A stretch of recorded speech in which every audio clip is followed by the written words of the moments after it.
Gundam.tk presents High Grade Gundam Age-3 Normal. Hey, what's up again, everybody? It's Robert184, 2Rs, 2Bs from GundamReviews.net, and as the gauging builder 1/100th joins the party, remember he's going to be a lot larger than this high grade one, but it's already been unboxed, and now it's time to take a look at the plates, which look to have all sorts of cool stuff on them, which should be leading to a very cool MS once it's all put together. Looking at the A plate, it's a little bit surprising not to see any yellow on there, but then again, it's great to see clear green parts. I wish we had seen more of that with 00. Anyway, Bandai seems to have certainly moved on in terms of just including that as a part and not something that you just have to seal or paint up yourself.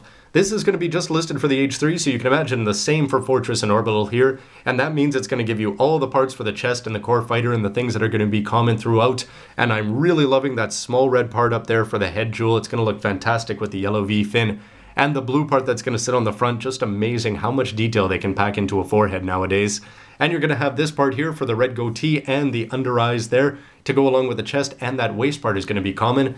This is going to be for the little add-on vehicle for the G-Scepter, and that's for the actual core fighter. And these parts here, you can imagine, are also going to be very common throughout with the chest parts, the things that are going to go onto the back in terms of the thrusters, and the parts you need there for the face. And it's got 3 manipulator covers there if you can make them out.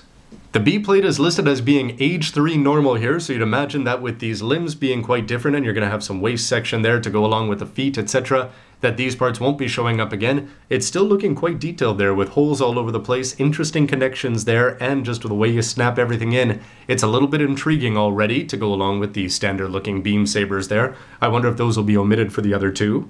C is also for the normal, and you can see that this is going to give you everything that you need in blue for the limbs. And this guy, unlike some other Gundams that don't have a lot of blue, although we've been seeing a lot more with Exia, 00, and Quanta, here it's sort of cool to see that despite the white legs, it's going to have some big blue parts up top with those famous double Zeta fins there, and you're going to have the parts for the shoulders where the yellow parts will stick in, and you're going to have everything that you need for the blue feet, unlike the gray and red ones of the other two.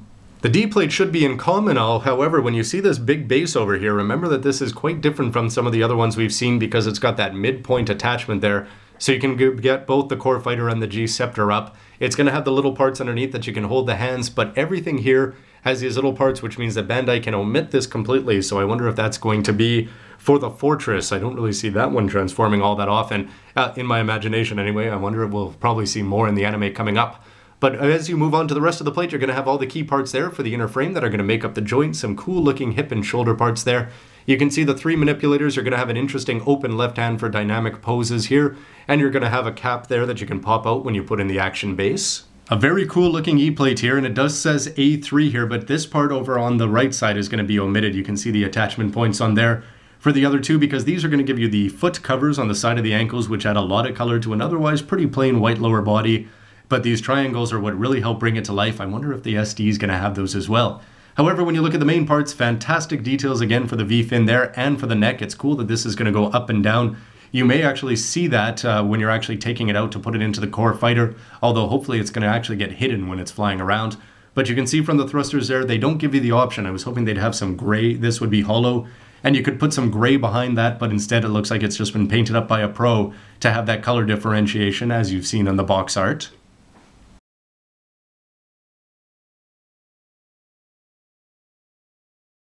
And people who are big fans of putting weapons together, I've got some friends that first thing they do when they build a Gundam is put the guns together because that's their favorite part. Would probably love this plate. All F, this is just for the normal, and this is the Sigmasis or Shigumashisu.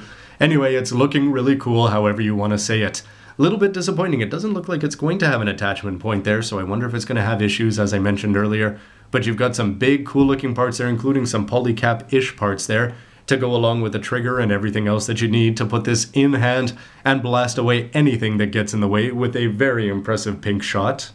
And finally, PC001 with that extension parts down there with the A parts, and you're going to have SB9, so standard flat beam sabers, which are going to look good in the forearms or in hand, it looks like. And if I look a little bit more before complaining, well, I could have saved some time for everybody. I apologize, because looking at the Shia stickers here, there's some cool stuff going on here. You're going to have some great looking parts here for the main parts of the Gundam itself, the eyes, that very interesting thing. I liked Asim's Age-2 camera lens, but this one's looking cool. But the core fighter is going to rely on seals for a little bit. It should have some white parts that they didn't go plastic, they just put seals on.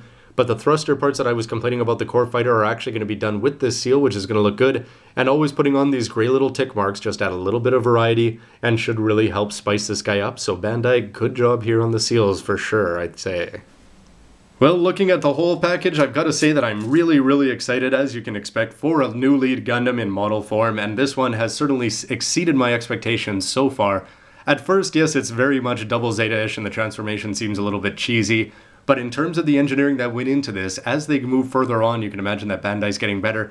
The extra money in terms of a 1600 yen kit just allows things like this, 6 big plates here, to go along with the bonuses of the beam sabers and things like that. And anyway, it doesn't look like it's going to be too repetitive, again, like everything else, when you build up the limbs, because the orbital and the fortress are looking quite different when I take a look at them in the manual, and I can't wait to see those plates as well with all those other colors. Could we be getting up to J and K plates kind of thing? Anyway, can't wait to find out. Anyway, everybody, don't forget to check out my parts and the actual MS when it's all put together and transformed, and I'm hoping it's not going to be all that bad. But the big guns have arrived for Age, and I can't wait to see more of the Age-3 in action. Its wares have been revealed really early in the anime, so it's sort of cool, but I'm hoping we're going to be getting models released very soon, because to have 3 Age-1s, 3 Age-3s, and 2 at least, if not 2 more for the Age-2. Anyway, the prospect of that all standing together on a shelf is really appealing for me, and I wonder if it's the same for you. Anyway, everybody, why don't you let me know what you think of the Age-3 in the anime, the MS design, and the actual plates themselves. Things are looking up. Anyway, can't wait to put it together, so stay tuned for the next part. And as always, thanks for watching. See ya. Oh, clear green parts. How I envy you, Age-3.